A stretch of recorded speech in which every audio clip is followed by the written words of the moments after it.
In 1953, the average American family spent just 22% of their income on food. But for millions of working-class families across the South, the Midwest, and the rural hollows of Appalachia, even that number was a luxury they could not reach. They ate differently, they cooked differently, they stretched a dollar into a week's worth of meals using techniques and ingredients that have all but vanished from the American table. Number 7 on this list was once the most common weeknight dinner in the country. Number 3 was served in school cafeterias, church basements, and every farmhouse from Georgia to Iowa. And number 1, the meal that kept more American families fed during the lean post-war years than any government program ever did, has been almost completely forgotten. These 25 dinners fed a nation. Then we threw them away the moment we could afford to. Before we start, hit subscribe. What you are about to see might just make you pick up a phone and call your grandmother. Let's count down. Before there was cereal, before there were granola bars, before anything came in a box, there was bread and milk. A bowl, a few slices of day-old white bread torn into pieces, warm milk poured over the top, sometimes a pinch of sugar. That was supper. In rural homes across Tennessee, Kentucky, and West Virginia, this was the meal that appeared when the money ran out and the week was not over yet. Mothers called it a poor supper. Children did not know the difference. The bread swelled soft in the warm milk, turning the whole bowl into something almost like porridge. A loaf of bread cost about 16 cents in 1952.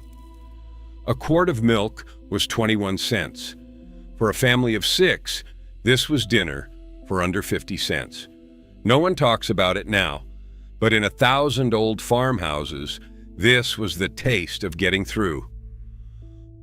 Long before brunch became a lifestyle, working families across the Midwest turned canned creamed corn into a hot, filling meal by ladling it over toasted white bread. A can of Green Giant creamed corn cost about 9 cents. Bread was already on the counter. The whole thing came together in 5 minutes on a gas burner.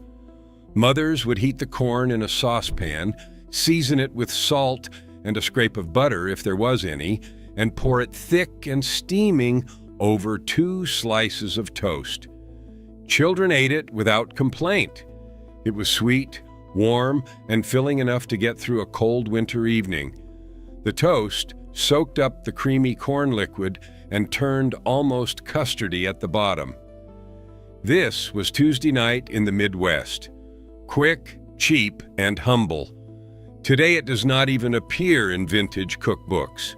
It was too humble to write down. Number 23. Fried bologna sandwiches. Every working-class kitchen in America had a roll of bologna in the refrigerator. It cost about 30 cents a pound in the mid-1950s and fed a family for days. But fried bologna was not a sandwich you threw together cold. Mothers cut thick slices, made 2 small notches in the edges so the meat would not curl, and laid them flat in a hot cast iron skillet. The bologna would blister and brown at the edges, swelling in the center from the heat, filling the kitchen with a smell that brought children running from 3 rooms away. Served on white bread with yellow mustard and maybe a slice of government cheese, fried bologna was a proper hot meal, not an afterthought, not a snack. Dinner. Men ate it after long shifts. Kids ate it before school. There was no shame in it because everyone was eating the same thing. Number 22. Crackers and milk. Some meals in post-war America existed purely to silence hunger before bed. Crackers and milk was one of them. Saltines broken into a glass of cold milk and eaten with a spoon were the unofficial supper of children across the rural South and Midwest on nights when there was nothing left to cook. It cost almost nothing. A box of saltines ran about a dime. The milk was already in the icebox.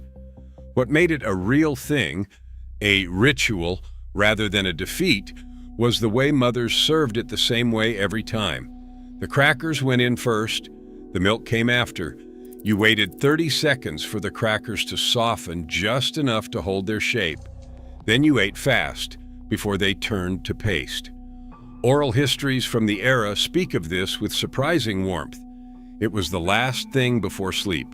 Simple, reliable, theirs. Number 21st, macaroni and tomatoes.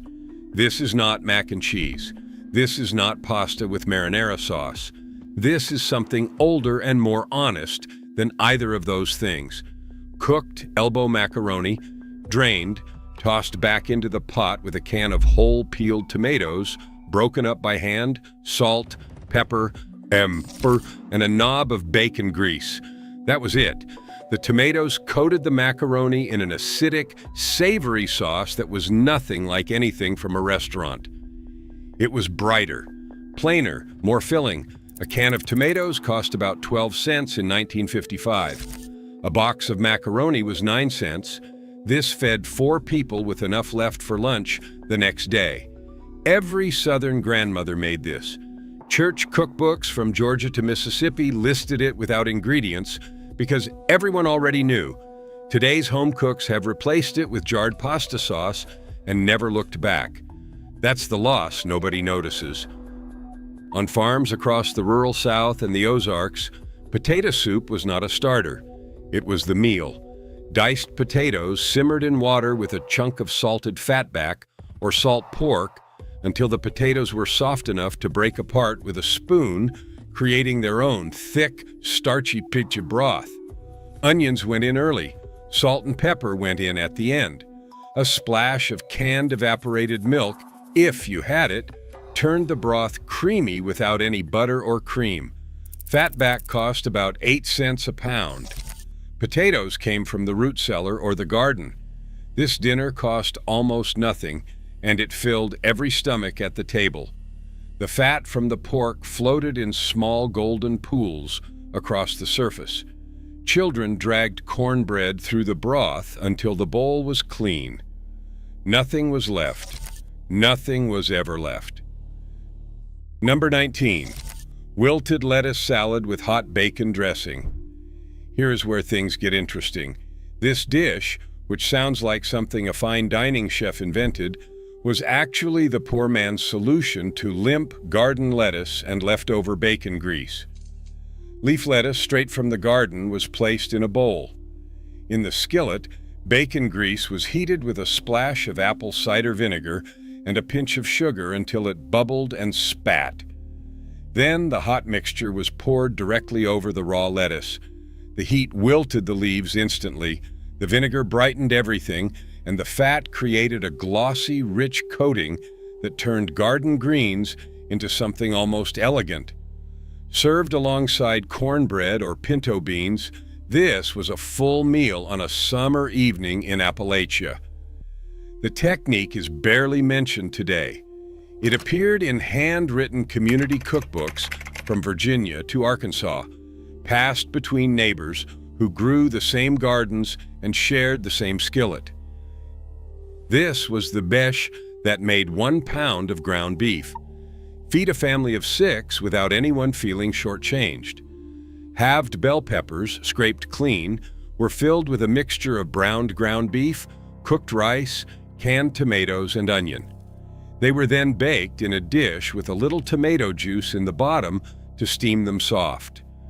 The rice doubled the volume of the filling for almost nothing, and the pepper itself became the bowl, which meant less washing up. Every slice of meat was stretched by the rice and the vegetable.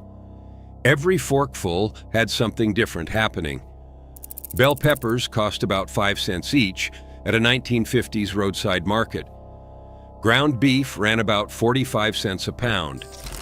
These sat in the center of weeknight dinner tables across Ohio, Indiana, and Illinois. They looked like effort. They felt like abundance. They were neither.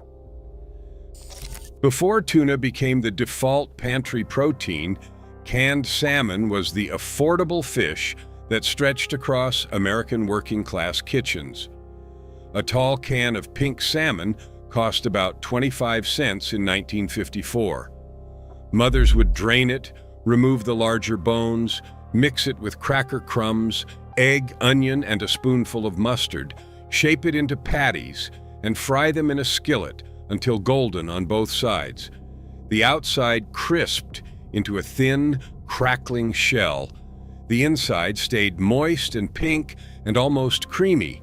Served with creamed peas or stewed tomatoes and a wedge of cornbread, salmon patties were a Friday night supper that felt like something you would order at a diner. Children who refused to eat fish ate these without a second thought. The recipe lived in every women's club cookbook from 1940 to 1965, then disappeared almost entirely when canned tuna became cheaper and salmon became something you ordered at restaurants. Number 16. Hamburger gravy over mashed potatoes. Farmers called it poor man's steak. Mothers called it hamburger gravy.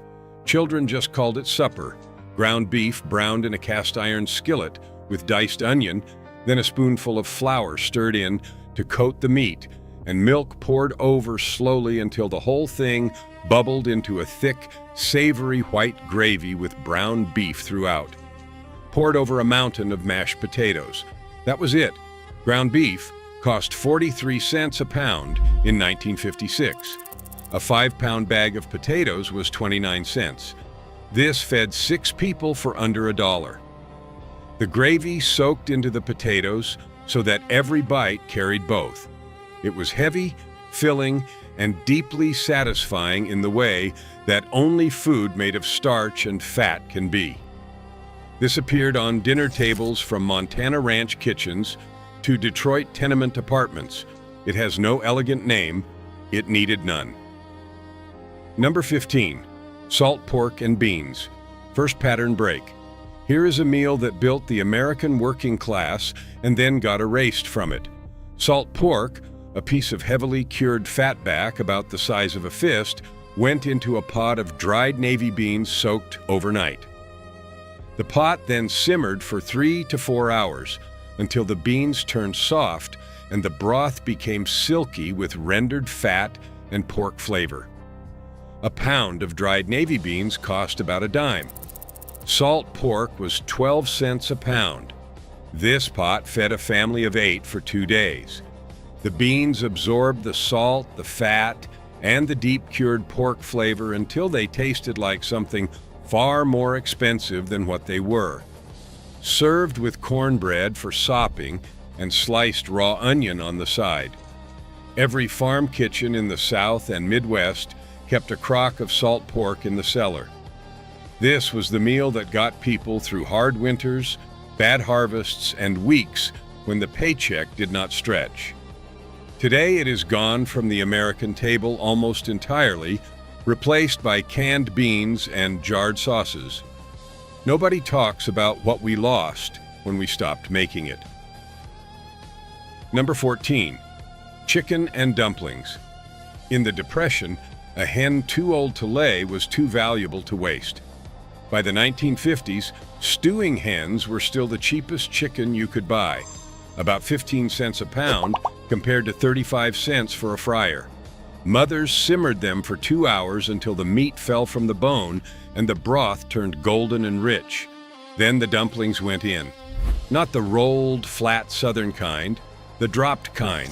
Spoonfuls of flour, baking powder, salt, and milk dropped directly into the boiling broth, where they swelled into pale, tender clouds that absorbed the chicken flavor from the inside out. The whole pot thickened into something between a soup and a stew.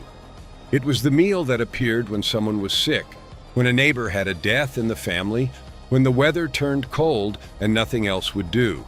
It was care made edible. Across the mountain south, this was not a side dish. This was the meal. A pot of pinto beans started the night before, soaked, then simmered all day with a ham hock or a piece of salt pork, seasoned with nothing but salt, pepper, and thyme. By supper time, the beans had broken down at the edges, thickening the pot liquor into a rich, dark broth that tasted nothing like the canned beans sold in supermarkets today. Cast iron skillet cornbread baked while the beans simmered. You crumbled the cornbread directly into the beans. You ate from a single bowl. In parts of Kentucky and Tennessee, this dinner appeared 5 or 6 nights a week for families who could not afford anything else. The beans cost 8 cents a pound. The ham hock was a scrap the butcher practically gave away. This meal built generations of Americans who worked in coal mines and textile mills and never asked for anything fancy. They did not need fancy. They had this. Number 12, navy bean soup with ham bone. If salt pork and beans was the everyday meal, navy bean soup with a leftover ham bone was the Sunday luxury. After Easter or Christmas, when the ham was picked clean, the bone went straight into a pot of soaked navy beans with diced onion, celery, and a bay leaf. By afternoon, the kitchen smelled like something you would find at a roadside diner, warm, meaty, and deeply comforting. The broth turned the color of weak tea, cloudy with dissolved starch, and each bean swelled full and yielding around its soft center. The last scraps of meat that fell from the bone during cooking floated through the soup in tender shreds. Senate bean soup, essentially the same thing, has been served in the United States Senate dining room since the early 1900s. That tells you everything about how sustaining this soup actually was. Today we buy boxed broth and skip the bone, the depth of flavor left with it. Number 11, creamed chipped beef on toast. The military called it something unprintable. Civilians called it SOS, and they ate it without complaint. Thin slices of dried, heavily salted beef, the kind that came in small glass jars for about 35 cents, were torn into strips and stirred into a thick white sauce made of butter, flour, and milk, then poured over white toast. The saltiness of the beef seasoned the sauce without any additional effort. The toast soaked up the cream gravy and turned soft beneath the weight of it. Every veteran who came home from Korea or World War II had eaten this for breakfast on a base somewhere. They brought the recipe home because it was fast and filling. Mothers who had fed families through rationing recognized it immediately. It appeared in American home kitchens throughout the 1950s as a weeknight supper, a quick lunch, a Sunday breakfast. Today, it appears nowhere except in discussions of military nostalgia. Second pattern break. Food companies don't want you to think about this one too hard. Beef liver was one of the most nutritious foods an American family could put on the table in the 1950s, packed with iron, vitamin B12, and protein. And it cost about 20 cents a pound. Butchers had more of it than they knew what to do with. Mothers sliced it thin, dredged it in flour, and laid it into a hot skillet while sliced onions caramelized in a second pan. The liver cooked fast, 2 minutes aside. Any longer and it turned tough and bitter, which is why a generation grew up hating it. Done right, it was mild and rich, the outside golden and slightly crisp, the inside still faintly pink. The onions went over the top in a pile. The whole thing sat in pan drippings. Served with mashed potatoes and green beans, this was a complete, nourishing 30-cent meal. We stopped cooking it because we could afford not to. The nutrition didn't go anywhere. The knowledge did. In the low country of South Carolina and Georgia, Hoppin' John was not just food. It was tradition. It was superstition. And it was survival compressed into a single pot. Black-eyed peas cooked with a smoked ham hock, then were tossed with long-grain white rice and seasoned with salt and a pinch of red pepper.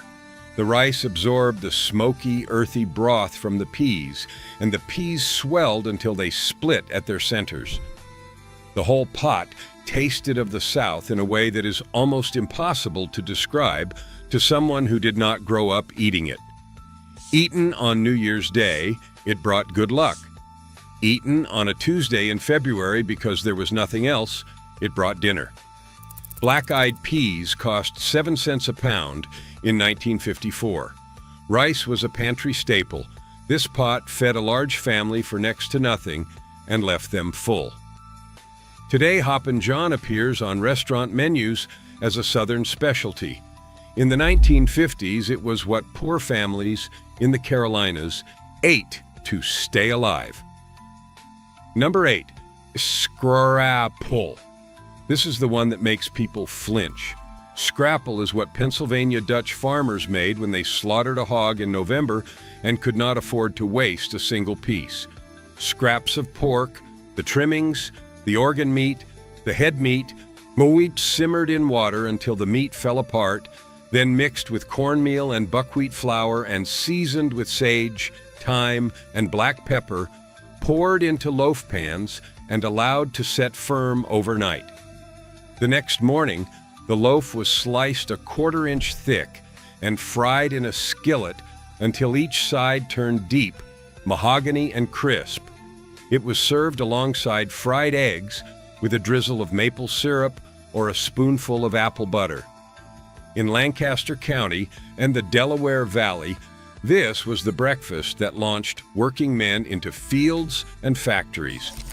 A loaf cost about 18 cents and lasted a week. Today you can find scrapple at a handful of specialty butchers in Pennsylvania. Everywhere else, it has been forgotten entirely. Number 7, split pea soup with ham. Third pattern break. No other dish in the American poor man's kitchen stretched as far as a pot of split pea soup made with a ham bone and dried split peas. Dried green peas cost 9 cents a pound in the mid-1950s. The ham bone came from whatever was left of Sunday dinner. Everything else, water, onion, carrot, a bay leaf, came from the root cellar or the garden. The peas dissolved as they cooked, thickening the soup without any flour or cream, turning the broth a pale, earthy green. The ham bone released collagen into the broth as it simmered, giving the soup a body that coated a spoon and warmed a person from the sternum outward. You could feel it working. Children who refused to eat vegetables ate 2 bowls of this. Mothers made it on Sunday afternoon and fed the family from it through Tuesday. The whole batch cost about 30 cents. No meal on this list gave more for less. And yet it has nearly vanished from American home cooking, replaced by canned Campbell's soup that tastes of nothing in particular. Tomato gravy over biscuits was the weekday staple long before red-eye gravy and sausage gravy became the celebrated stars of Southern breakfast tables. Bacon grease in a cast-iron skillet, a spoonful of flour stirred in until it turned the color of a paper bag, then a can of whole tomatoes crushed in by hand, and a splash of water to bring the whole thing to a simmer. Salt, black pepper, and a pinch of sugar if the tomatoes were too sharp. Poured thick over split homemade biscuits. This was breakfast. Sometimes it was also supper. The tomatoes gave the gravy an acid brightness that cut through the richness of the lard biscuits beneath. Canned tomatoes cost about 12 cents in 1955. Flour and lard came from the 50-pound bags stored in every Southern pantry. This gravy appeared on tables in Georgia, Alabama, Mississippi, and Tennessee on nearly every morning that was not Sunday. It has all but disappeared. The word succotash comes from Narragansett, meaning broken corn kernels, and the dish itself predates the United States by several centuries. Native Americans taught it to settlers, and settlers taught it to everyone who came after. By the 1950s, succotash, cooked dried lima beans, and corn simmered together with a piece of salt pork had become the staple side that served as a main course in poor households. Lima beans ran about 10 cents a pound. Corn, came from the garden or cost a nickel a can. The salt pork gave everything a fatty, smoky depth that made the simple combination of two vegetables taste like something far more substantial. In the South, a bowl of succotash and a wedge of cornbread was a full meal. In New England, the same dish appeared with a different name and a slightly different bean. Every region had a version. Every version was cheap, nutritious, and filling. Today it appears as a side at summer cookouts and nowhere else. This requires a specific clarification. The modern version of fried potatoes, the breakfast hash, the roasted potato wedge, the home fry, is a side dish. In the 1950s, for millions of families, a cast iron skillet full of sliced raw potatoes, fried low and slow, with a sliced onion in bacon grease until everything turned golden and the potatoes crisped at the edges, was supper. Nothing alongside it. Maybe bread. Potatoes cost about $3 for a 50-pound bag at a farm market. Bacon grease was saved in a can on the stove. The onion came from the garden. The whole meal cost pennies and fed everyone at the table. The potatoes took on the flavor of the fat as they cooked, becoming something entirely different from a boiled potato. The onions caramelized into sweet, soft ribbons, woven through the crisped starch. Children ate seconds. Fathers asked about thirds. This was not a meal of defeat. For families who had it every Wednesday, it was one of the best things they ate all week. If you understand this dish, you understand how the American South ate for the better part of 2 centuries. A large bunch of collard greens, or turnip greens, or mustard greens washed and torn from their stems, dropped into a pot with a piece of salt pork and just enough water to cover, then cooked low and slow for 1 to 2 hours until the greens wilted completely and the pot liquor, the dark, salty, mineral-rich liquid at the bottom, turned to the color of strong tea. The pot liquor was not a byproduct, it was the point. Cornbread was baked specifically to be crumbled into it and eaten with a spoon. The greens themselves were served alongside, dark and soft, and carrying the deep flavor of the cured pork. Salt pork cost about 12 cents a pound. A bunch of collards at a southern roadside stand was a dime. Nutritionists now know that collard greens cooked this way retain remarkable amounts of calcium, iron, and folate. Poor southern families knew none of this. They knew it kept them strong. They were right. Every Friday, in kitchens from Baltimore to Birmingham, a ham hock went into a pot of soaked black-eyed peas and simmered for the better part of the afternoon. The hock, the lower portion of the pig's leg, was almost entirely bone, skin, and cartilage, but what it released into the cooking water during those long hours was extraordinary. The broth turned rust-colored and deeply smoky, thick with gelatin from the skin and collagen from the joints.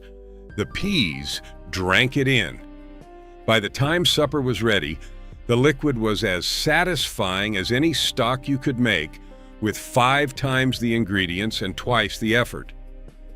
The meat that fell from the hock, small, almost stringy pieces of heavily smoked pork, was divided among the plates.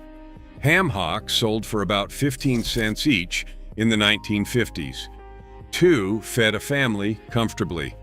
Church cookbooks from the era list this as the first recipe, not because it was impressive, but because everyone needed to know how to make it.